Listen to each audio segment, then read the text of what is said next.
Olá, estamos em mais um programa Falando Francamente, aqui na Multi TV, no canal 7. Hoje eu vou conversar com uma pessoa que é um ser político. Ele é político por natureza. Quando ele não fazia política, ele fazia a política da boa vizinhança. Eu vou conversar hoje com o engenheiro e político José Geraldo Chaves. José Geraldo, é um prazer e essa câmera aqui é sua para os seus cumprimentos iniciais. Bom dia a todos os ouvintes do programa, do Erval, falando francamente. É um prazer estar aqui, Erval, e ser entrevistado por você, que é uma pessoa extremamente sensível e que acompanha os movimentos da nossa cidade com muito interesse, muito empenho, principalmente aquilo que diz respeito ao nosso futuro, não é verdade? Com certeza. Mais uma vez você está virando meu freguês de caderninho. Né? Ô Zé, deixa eu dizer uma coisa a você. Vou tratá-lo de Zé, né? Vou tirar o doutor e o José Geraldo. José Geraldo.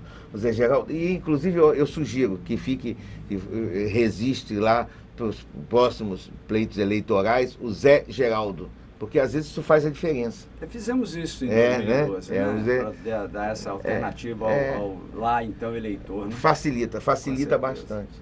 Zé Geraldo, esse que eu falei na abertura, você acha que o ser humano ele é político por natureza mesmo? Quando ele não faz política, ele faz da boa vizinhança? Ele faz a política doméstica, ele faz a política familiar, ele faz a política na sua cidade, nos seus amigos, no seu círculo de relação, na sua atividade empresarial ou não, né? Funcionário, servidor, prestador de serviço, não importa. A gente é um ser político por natureza, por essência. As pessoas às vezes dizem, poxa, eu não sou político, eu não gosto de política. Na verdade, você é um ser político, faz política o dia inteiro, todos os dias. Com certeza. Você pode não fazer uma política partidária, uma política cidadã, às vezes a gente cobra muito das pessoas essa postura, né? Porque você tem que ser objeto de transformação do seu elemento social. Senão você não contribui para melhorar o ambiente de onde você vive. E isso é através do processo político, sem dúvida nenhuma, partidário ou não. Zé Geraldo, nós dois tivemos foi um assunto jurídico que você, como advogado, uma compra, uma venda de um imóvel, que eu me lembro quando eu te conheci mais de perto. Antes eu conhecia. Mas eu quero saber de você, eu me lembro exatamente como surgiu, mas o que deu aquele start, aquele ponto de partida para você virar um político, fazer política partidária? O que deu isso? A curiosidade minha mesmo, não estou falando só para o telespectador não, é para minha mesmo. Bom, primeiro deixa eu corrigir aqui, eu sou bacharel em Direito, eu não sou advogado, porque ainda não fiz. Mas você é engenheiro também. Sou engenheiro, sou empresário. Mas quando a gente se encontrou a primeira vez, foi um imóvel, lembra disso? Você lembra disso? Na área independente mas não disso, teve, não, mas você veio como engenheiro, era uma medição. Lembra-se disso? Uma avaliação, se não me falha. Tinha um confrontante. Tinha um problema com um confrontante.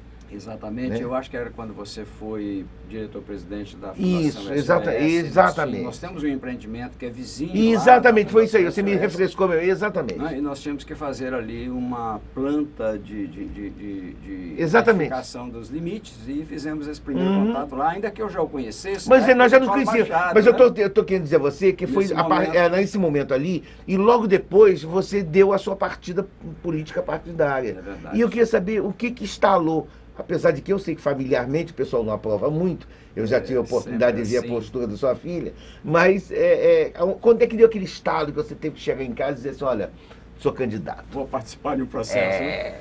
Bom, enquanto cidadão, enquanto empresário, enquanto pessoa que convive com a nossa realidade, a realidade de Campos, e que sempre sentia na pele a dificuldade em viver numa cidade. Aliás, eu sou de Minas, eu não sou nem nascido. Você não é campista, Campos, não? Eu não sou campista, eu sou mineiro. E a gente, quando chega aqui, você tem um impacto cultural bastante sério. E você vê que a gestão pública, ela não pensa nas pessoas, ela não pensa na qualidade de vida, ela não pensa em melhorar a perspectiva cultural, social e econômica da nossa população. No advento da UENF, eu fiquei muito feliz porque eu achei que nós teríamos ali um grande divisor socioeconômico e cultural. Entretanto, lamentavelmente, a UENF foi transformada por essas pessoas que hoje aí estão no poder enquanto governadores numa entidade político-partidária. Ela perdeu a essência da concepção do Darcy Ribeiro, que era para produzir conhecimento de quinta geração, trazer aqui a alternativa de um empresariado participar de projetos industriais de alta tecnologia para exportar para o mundo inteiro. Infelizmente, isso foi deturpado e a universidade, ainda que esteja caminhando hoje, né, ainda é bem conceituada nas suas avaliações nacionais e internacionais, mas ela não conseguiu aproximar-se da nossa sociedade, produzir o conhecimento que nós precisávamos de usar aqui na agricultura, na pecuária, nas ciências humanas. Ela se distanciou da nossa sociedade, da nossa população, e os nossos políticos não tiveram capacidade de buscar esta aproximação e trazê-la para ser um grande vetor de desenvolvimento com base na pesquisa científica para a nossa população. A partir daí você percebe que as políticas públicas na nossa cidade têm sido sempre voltadas para projetos de natureza muito pessoal, de natureza muito para futuro, e a gente percebe que nós queremos viver o nosso dia a dia. Nós temos que fortalecer a nossa cidade, nós temos que pensar não em nós enquanto políticos, nós temos que pensar no que nós podemos contribuir para melhorar efetivamente a nossa cidade, a qualidade de vida da nossa população, o desenvolvimento socioeconômico e cultural da nossa cidade de Campos, né? Sim. E foi desse momento ali que deu esse estalo em você para participar da política partidária? Enquanto cidadão, a gente sempre se revolta eticamente. Você veja hoje aí, as redes sociais são um elemento extremamente contributivo para a disseminação do exercício da cidadania, né? Enquanto cidadão, você se revolta com tudo isso. Mas se nós, cidadãos, entendermos que nós não podemos participar de processos políticos partidários, porque isso é sempre um problema, as pessoas que convivem com esse ambiente são pessoas pervertidas, são pessoas desonestas, o político brasileiro é muito mal visto na sociedade, e eu quis mostrar naquele momento que você pode sim ser um cidadão de bem, ser um cidadão preocupado com a sua cidade, ser um cidadão preocupado com a administração ética, proba, transparente, e que se volte para a cidade, não para si mesmo, e não para ser umbigo ou umbigo da sua família. E entrou de cabeça. Entramos de cabeça apenas para isso. Mostrar a revolta de um cidadão e a possibilidade de dizer o seguinte para a sociedade: olha, você, cidadão de bem, venha para cá, porque o modelo político brasileiro é representativo. Você só consegue fazer alguma coisa pragmaticamente se você tiver como ter voz.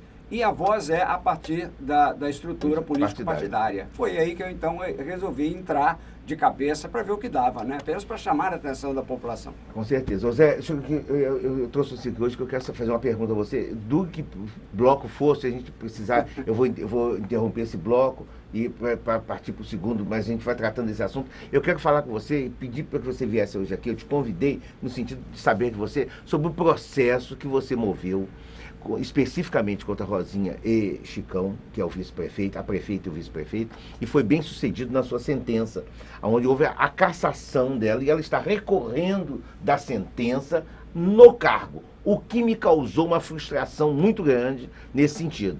E eu sei, como advogado, eu tenho que aceitar, porque decisão judicial não se discute, e ainda mais cumpre-se, né? E ainda mais que a legislação... Não, a gente discute nos autos. Né? Nos autos, mas não se discute, cumpre-se, né? Claro, então tem que cumprir. Houve a sentença e ela está recorrendo o cargo, é um direito. Pergunta a você como autor da ação, a primeira pergunta é, você como autor da ação, você se sente frustrado? E segunda pergunta, como foi este processo? Eu queria que você detalhasse, por favor. Dá licença um bocadinho. Se eu precisar, eu vou pedir a você para interromper esse demo, porque a gente continua no outro bloco. Evidentemente que sim, né? Quando da nossa participação no processo eleitoral de 2012, a gente se viu manietado por falta absoluta de condições de ir à luta politicamente. Nós não tínhamos nenhuma estrutura, o nosso partido não nos deu nenhum apoio, nós não tínhamos recursos para absolutamente nada. Em contrapartida, a máquina pública usou de tudo que ela tinha, de recursos e de poder econômico, político, inclusive de abuso de poder, para conseguir o seu desiderato, que era reeleger, na verdade, né, a candidata a prefeita. Então, nós naquele momento propusemos 3 ações de cassação da prefeita, né? Uma sobre obras feitas no dia que antecedeu ao pleito eleitoral, dia 5 de outubro, uma que tratou exatamente da quantidade imensa de próprios municipais para todo o município de Campos, pintado na cor da campanha Roxo Paixão, e as obras eleitoreiras. A gente reclamava muito e essas obras até hoje não foram concluídas, né? 3 anos depois, e a gente não viu a conclusão dessas obras. E a outra ação foi aquela que tratou das contratações irregulares através do regime especial de direito administrativo, o famoso REDA, né? Pelo qual ela já havia sido condenada numa ação popular movida pelo advogado José Paes, e que teve o trâmite até o STF com a decisão da lavra do ministro Joaquim Barbosa à época, que disse claramente que aquela ação, que aquela contratação era absolutamente inconstitucional.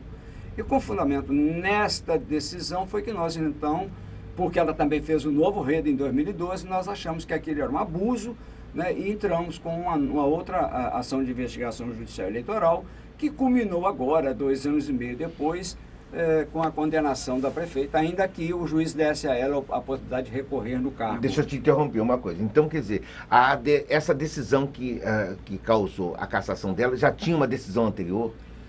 Não, a nossa ação foi fundada numa ação popular. Você fundamentou a sua na outra ação de José Paes. Na verdade, eu fundamentei através do REDA que ela fez em 2012. E para provar que esta ação agora de 2012, esse novo regime de contratação era ilícito, né, ele já não tinha amparo legal, eu trouxe aos autos a prova daquela ação popular que já havia dado por inconstitucional esse regime especial de contratação. E foi exatamente por aí que o juízo da 99ª eleitoral entendeu que ela, de fato, tinha abusado do poder político, do poder econômico e entendeu que deveria cassá-la, ainda que permitisse que ela recorresse no cargo. Mas, como você disse, foi uma frustração grande, sim, pessoalmente. Mas eu também disse naquele momento que eu me senti com a sensação de dever cumprido enquanto cidadão, porque, no fundo, resultou na cassação. Ainda que eu entenda que o judiciário brasileiro é muito leniente na questão política, ele é muito pachorrento para decidir. Comprometido. Eu não diria comprometido. Mas esse é o termo, comprometido. Mas a gente até sente, tem esse sentimento, né? Mas um detalhe, já foi mais, né? Já foi mais. Aqui em Campos, inclusive, alguns anos atrás... Foi mais, eu acho que continua. Não, mas foi muito mais. Porque antigamente a prefeitura pagava o aluguel dos magistrados, das casas que o magistrado residia. E para um magistrado, só interrompendo você um minutinho, que a gente vai para o intervalo. O magistrado para ir ao Rio de Janeiro usava o carro oficial do prefeito, que era um só. A prefeitura tinha um único carro oficial. Isso é uma vergonha, mas na verdade até hoje o Tribunal Regional Eleitoral, por exemplo, do Rio de Janeiro, aqui em Campos, funciona com o apoio da prefeitura. O carro que atende às necessidades do TRE-RJ em Campos, né, é servido pela prefeitura com motorista da prefeitura com gasolina. Tem cabimento, né? Tem cabimento. Você amarrar... É uma simbiose absurda. É amarrar cachorro com linguiça. Não é verdade? Dá licença, a gente vai para o intervalo.